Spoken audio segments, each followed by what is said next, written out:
मेरे प्रिय स्टूडेंट्स, हम आपको भौतिक विज्ञान यानी एटॉमिक स्ट्रक्चर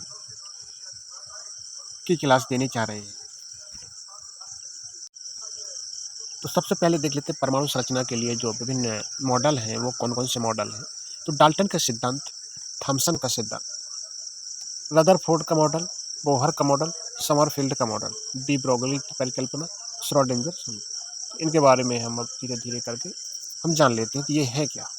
तो डाल्टन का सिद्धांत, डाल्टन ने कहा था कि प्रत्येक पदार्थ छोटे छोटे कणों से मिलकर ही बना होता है, जिन्हें परमाणु कहते हैं। परमाणु को ना तो काटा जा सकता है, ना ही बांटा जा सकता है, ना ही इसे नष्ट किया जा सकता है और ना ही इसे उत्पन्न किया जा सकता है। ये तो अविभाज्य पार्टिकल होता है। पॉइंट, एक ही तत्व के समस्त परमाणु भौतिक और रासायनिक गुणों में समान होते हैं, जबकि अगर तत्व अलग अलग होंगे तो उसके एटम भी अलग अलग ही होंगे।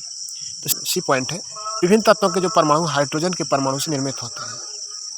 सबसे भारी परमाणु की त्रिज्या हाइड्रोजन की लगभग 10 गुनी तथा उसका जो मास होता है वो 250 गुना होता है। डी पॉइंट है, जो एटम होता है वो स्टेबल होता है और विद्युत रूप से उदासीन होता है, क्योंकि उसमें प्लस माइनस की जो चार्ज की संख्या है वो बराबर होती है। अब देख लेते हैं थॉमसन मॉडल्स। तो परमाणु विद्युत उदासीन होता है। इन्होंने कहा कि परमाणु कैसा होता है, वो उदासीन होता है। परमाणु की जो रेडियस है 10⁻⁻10 मीटर होती है और जो ये धनावेशित गोला होता है क्या, परमाणु, जिसमें बीच बीच में इलेक्ट्रॉन इसी प्रकार से होते हैं जैसे कि तरबूज में बीज और लड्डू में इलायची के दाने। सी पॉइंट है, परमाणु का धनावेशित और द्रव्यमान संपूर्ण गोले में एक समान रूप से वितरित होता है। अब थॉमसन प्रतिरूप के दोष, तो थॉमसन के दोष क्या है? तो थॉमसन ने परमाणु के स्पेक्ट्रम की व्याख्या बिल्कुल भी नहीं की। दूसरा दोष है इसका कि अल्फा कणों की प्रकीर्णन को नहीं समझे कि अल्फा कण किस प्रकार से प्रकीर्णन होते हैं। अब रदरफोर्ड का मॉडल, तो रदरफोर्ड ने क्या बताया कि जो परमाणु का समस्त धन आवेश यानी नाभिक है और द्रव्यमान है वो 10⁻⁻15 मीटर त्रिज्या के एक छोटे से भाग में केंद्रित होता है, जिसे हम नाभिक कहते हैं। इलेक्ट्रॉन नाभिक के चारों ओर वृत्ताकार कक्षा में घूमते हैं। जैसे ये परमाणु हो गया, ये इसका नाभिक हो गया, तो ये धनावेशित होता है, इसमें जो इलेक्ट्रॉन इस तरीके से खरबूजे के बीज की तरह इलेक्ट्रॉन नाभिक के चारों ओर वृत्ताकार कक्षाओं में ही घूमते हैं तथा 10⁻⁻10 मीटर त्रिज्या के खोखले गोले में डिस्ट्रीब्यूट रहते हैं। परमाणु विद्युत उदासीन होता है क्योंकि नाभिक में जितना धन आवेशित होता है उतना ही पूरे एटम में उपस्थित कुल ऋण आवेशित इलेक्ट्रॉनों की संख्या बराबर होती है। रदरफोर्ड के अब दोष देख लेते हैं। तो रदरफोर्ड का जो परमाणु है कि इसकी स्टेबिलिटी को इन्होंने नहीं समझा। अब दूसरा पॉइंट है कि इसके अनुसार जो स्पेक्ट्रम है सतत होना चाहिए, लेकिन जबकि रियल में देखा जाए तो इसका जो स्पेक्ट्रम है वो रेखीय होता है। तीसरा पॉइंट है, नाभिक के बाहर इलेक्ट्रॉनों के वितरण को इन्होंने नहीं समझाया। अब है बोर प्रतिरूप, यानी कि बोर ने क्या कहा, तो जो बोहर प्रभाव था, तो स्थायी कक्षाओं का नियम है इनका। इलेक्ट्रॉन नाभिक के चारों ओर केवल उन्हीं कक्षाओं में घूमते हैं जिनका जो एंगुलर मोमेंट्स होता है वो पूर्ण गुणांक होता है, यानी कि एंगुलर मोमेंट बराबर है h/2 का। स्थायी कक्षाओं में चक्कर लगाते समय इलेक्ट्रॉन्स होता है ऊर्जा का अवशोषण भी कर सकता है और ऊर्जा का उत्सर्जन भी कर सकता है। जैसे कि मान लो लोअर स्टेज पर इलेक्ट्रॉन है और उच्चतर कक्ष में जा रहा है, तो वो एनर्जी का है एब्जॉर्प्शन करेगा, और जो उच्च कक्षा से निम्न कक्षा में इलेक्ट्रॉन कूद रहा है, जंप कर रहा है, तो उसमें जो एनर्जी है उसका इमिशन होगा। नाभिक और इलेक्ट्रॉनों के मध्य जो कूलम आकर्षण बल ही इलेक्ट्रॉनों को अभिकेंद्रीय बल प्रदान करते हैं। तो इसका फॉर्मूला है, आप इसे देख सकते हैं फॉर्मूला को। अब बोहर के भी दोष है कुछ, इन्होंने जीवन प्रभाव, स्टॉक प्रभाव और इसकी सूक्ष्म स्ट्रक्चर को बिल्कुल भी नहीं समझा। और मॉडल का जो दूसरा पॉइंट है, इलेक्ट्रॉन वाले परमाणु के लिए वैध, यदि कोई और परमाणु होगा तो उसके लिए वैध नहीं। तीसरा पॉइंट है, इस प्रतिरूप में इलेक्ट्रॉन की कक्षा वृत्ताकार मानी है, जबकि वास्तव में देखा जाए तो दीर्घवृत्ताकार होती है। जो कक्षाएं होती हैं दीर्घवृत्ताकार मानी जाती है। इस प्रतिरूप में नाभिक को स्थिर माना गया है, जो इस मॉडल है इनका, इन्होंने नाभिक को एक स्टेबल माना गया है। इसके अनुसार इलेक्ट्रॉनों की तुलना में नाभिक बहुत भारी होता है, नाभिक वजन बहुत बड़ा होता है, इसलिए नाभिक गति नहीं करते, ऐसा इन्होंने कहा। इलेक्ट्रॉनों को केवल नाभिक के चारों ओर घुमाता है। ये मॉडल है जो इलेक्ट्रॉनों को चारों ओर घुमाता है, जबकि वास्तव में यह अपनी अक्ष पर घूमता है। इस प्रतिरूप में जो एंगुलर मूवमेंट है क्वांटिक कोई भी कारण प्रस्तुत नहीं किया है। स्पेक्ट्रम रेखाओं की तीव्रता की इन्होंने इस मॉडल ने व्याख्या नहीं की। तो समरफील्ड का मॉडल, समरफील्ड ने कहा कि जो इलेक्ट्रॉन्स होता है नाभिक के न्यूक्लियस के चारों ओर ये दीर्घवृत्ताकार कक्षाओं में चक्र लगाते हैं। इलेक्ट्रॉन का द्रव्यमान उसके वेग के साथ साथ अपेक्षाकृत रूप से चेंज होता ही रहता है, ये इसका फॉर्मूला है। किसी मुक्त क्वांटम संख्या n के लिए विभिन्न उत्केंद्रताओं तथा L के मानों के लिए n उपकक्षक क्या हो। अब जैसे n का मान 1 है तो l का मान 1 ही होगा, यदि n का मान 2 है तो l का मान 0 भी हो सकता है और 1 भी हो सकता है। यदि n बराबर 3 है तो l के मान 3 संभव है, 0, 1, 2, 3। और डी ब्रोगली जो थ्योरी है, इन्होंने क्या कहा है, तो इन्होंने ये कहा है कि नाभिक के चारों ओर इलेक्ट्रॉन होते हैं, वो अप्रगामी तरंगों के रूप में वृत्ताकार कक्षाओं में चक्कर लगाते हैं। अब डी ब्रोगली ने इन्हें अप्रगामी तरंग बता दी, क्योंकि ये जो साइंटिस्ट हैं तरंग से संबंधित, जिससे अब वो तो वैज्ञानिक हैं, जिससे जो दिखता है वो अपने अनुसार उसको ढालने की कोशिश करता है। इलेक्ट्रॉनों के लिए केवल वे ही वृत्ताकार कक्षाएं संभव है जिनके लिए कक्षा की जो परिधि है इलेक्ट्रॉन से संबंधित डी ब्रोगली तरंग दैर्घ्य को पूर्ण गुणांक होती है। अब इन्होंने कहा कि यदि डी ब्रोगली की जो लैम्डा तरंग दैर्घ्य है वो पूर्ण गुणांक होना चाहिए, 2πr बराबर n लैम्डा। अब बोर के सिद्धांत के अनुसार जो इसका रेडियस है वो आप देख सकते हैं, इसका रेडियस क्या है।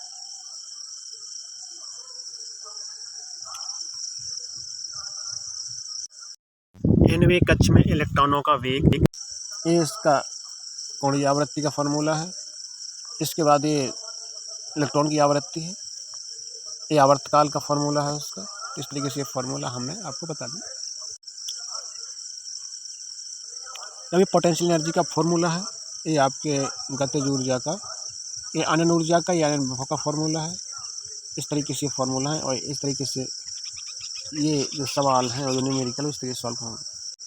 इस तरीके से इलेक्ट्रॉन की जो बंधन ऊर्जा है वो देख लेते हैं। ये जेडवर्ग नियतांक है जिसका मान 1.1 प्रति मीटर लिखते हैं। अनंत ऊर्जा क्या है, तो वह है कम से कम ऊर्जा जो इलेक्ट्रॉन के नाभिक को बंधन से मुक्त करने के लिए जरूरी होती है, अनंत ऊर्जा कहलाती है। और आयोनाइजेशन पोटेंशियल क्या है, वह न्यूनतम त्वरक विभव जो इलेक्ट्रॉन को नाभिक से बंधन से मुक्त करने के लिए आवश्यक होता है। उत्तेजन ऊर्जा क्या कहलाती है, वह न्यूनतम ऊर्जा जो इलेक्ट्रॉन को निम्न कक्षा से उच्च स्तर में स्थानांतरण के लिए आवश्यक होती है। और अब देख लेते हैं हम हाइड्रोजन स्पेक्ट्रम सिद्धांत। तो हाइड्रोजन स्पेक्ट्रम सिद्धांत क्या है कि जब हाइड्रोजन परमाणु द्वारा ऊर्जा का उत्सर्जन इलेक्ट्रॉन के विभिन्न स्तरों में संक्रमण के फलस्वरूप, इसलिए इसका स्पेक्ट्रम कैसा होता है, विविक्त रेखीय स्पेक्ट्रम होता है किसका, हाइड्रोजन। अब जैसे इन्होंने जो फॉर्मूला है ये Hv बराबर Hc अपॉन लैम्डा, तो इसमें H का मान रख देंगे और C का मान रख देंगे और लैम्डा निकल आएगा। जो तरंग संख्या है, वेव नंबर है वो। अब हाइड्रोजन में सबसे पहले हम देख लेते हैं इसकी क्या, लाइमंड श्रेणी। कौन सी श्रेणी देखते हैं, लाइमंड श्रेणी। तो लाइमंड श्रेणी विद्युत धारा चुंबकीय स्पेक्ट्रम की जो अल्ट्रावायलेट क्षेत्र में पड़ती हैं, यह उत्सर्जन तथा अवशोषण दोनों करती हैं। ये मोस्ट इंपॉर्टेंट है कि जो लाइमंड श्रेणी है जो उत्सर्जन और अवशोषण दोनों करती है। इसके बाद आती है बामर श्रेणी। तो बामर श्रेणी जो है इसकी जो तरंग दैर्घ्य अधिकतम होती है और ये सीमांत रेखा की न्यूनतम होती है। तो ये विजिबल रीजन में हमें मिलता है। यह श्रेणी केवल उत्सर्जन स्पेक्ट्रम में ही प्राप्त होती है। इस श्रेणी किसमें प्राप्त होती है, उत्सर्जन स्पेक्ट्रम में। अब पास्चर श्रेणी, पास्चर श्रेणी है जो विद्युत चुम्बकीय स्पेक्ट्रम के जो इंफ्रारेड रीजन में पड़ती है। यह श्रेणी केवल उत्सर्जन स्पेक्ट्रम में ही प्राप्त होती है। अब ब्रैकेट श्रेणी, इस श्रेणी को n बराबर 4 होता है, इसलिए n2 बराबर अनंत होता है। तरंग दैर्घ्य अधिकतम होती है इसमें से ही उत्सर्जन स्पेक्ट्रम प्राप्त होता है। फुंड श्रेणी है, इस श्रेणी में भी हम चुंबकीय क्वांटम संख्या, चुंबकीय क्वांटम संख्या क्या है, 2l+1 होती है। इलेक्ट्रॉन के कुल कोणीय संवेग को व्यक्त करता है, जैसे क्वांटम संख्या है। तो मुख्य क्वांटम संख्या n बराबर 0, 1, 2, 3 से अनंत है। अधिकतम संभवमान अनंत। महत्व, यह क्वांटम संख्या कक्षों के आकार तथा ऊर्जा को समझ कक्षीय कोणीय या द्विदर्शी क्वांटम संख्या, तो यह क्वांटम संख्या होती है। उप कक्षों की ऊर्जा स्तर, कक्षों को आकृति या कोषों की आकृति तथा इलेक्ट्रॉन के कक्षीय कोणीय संवेग से संबंधित। चुंबकीय कोणीय क्वांटम संख्या जो होती है वो जितना मान माइनस से उतनी प्लस की तरफ जाते हैं, 2l+1 होती है। इलेक्ट्रॉनों का जो अभिविन्यास है, चूंकि आघूर्ण है, कक्ष की दिशा आदि अभिविन्यास संबंध इससे किया जाता है। चक्र क्वांटम संख्या क्या है, इलेक्ट्रॉनों के चक्रण की जो दिशा वामावर्ती हो सकती है, दक्षिणावर्ती हो सकती है। चूंकि चक्र क्वांटम संख्या जो होती है तो इस प्रकार से होती है। पाउली का आवर्जन का सिद्धांत, परमाणु में 2 इलेक्ट्रॉन की समान क्वांटम संख्या समान नहीं हो सकती। नीचे कहा है कि चारों क्वांटम संख्या एक दूसरे से समान नहीं हो सकती। 2 या उदासीन परमाणु में 2 या 2 से अधिक इलेक्ट्रॉनों के लिए चारों संख्याओं के मान समान नहीं हो सकते। इस नियम के कुछ तथ्य हैं। इसकी सहायता से परमाणु में इलेक्ट्रॉन को भेजा जाता है। इसकी सहायता से परमाणु में इलेक्ट्रॉन का विन्यास की व्याख्या की जाती है। इन नियमों से सभी कणों पर लागू होता है जिनका चक्र H अर्धपूर्णांक होता है। अब परमाणुओं की विभिन्न कक्षाओं में इलेक्ट्रॉनों के वितरण के नियम, तब n+1 नियम है, हॉन्ड का नियम, अफबाउ का सिद्धांत, नल प्लस नियम है। इलेक्ट्रॉन सर्वप्रथम उस कक्षा की उसमें जाएगा जिसमें n का मान न्यूनतम होगा, n की संख्या जो न्यूनतम है। अब हॉन्ड का नियम, समितिकरण अर्धपूरित पूर्णपूरित कक्षक अपने निकटवर्ती कक्षों की तुलना में अधिक स्थायी होते हैं। ये समस्त जो अनफेयर इलेक्ट्रॉन्स का चक्रण समान होता है। और अफबाउ का सिद्धांत, अफबाउ ने कहा कि इलेक्ट्रॉन कक्षकों में बढ़ती हुई क्रम में पाया जाता है।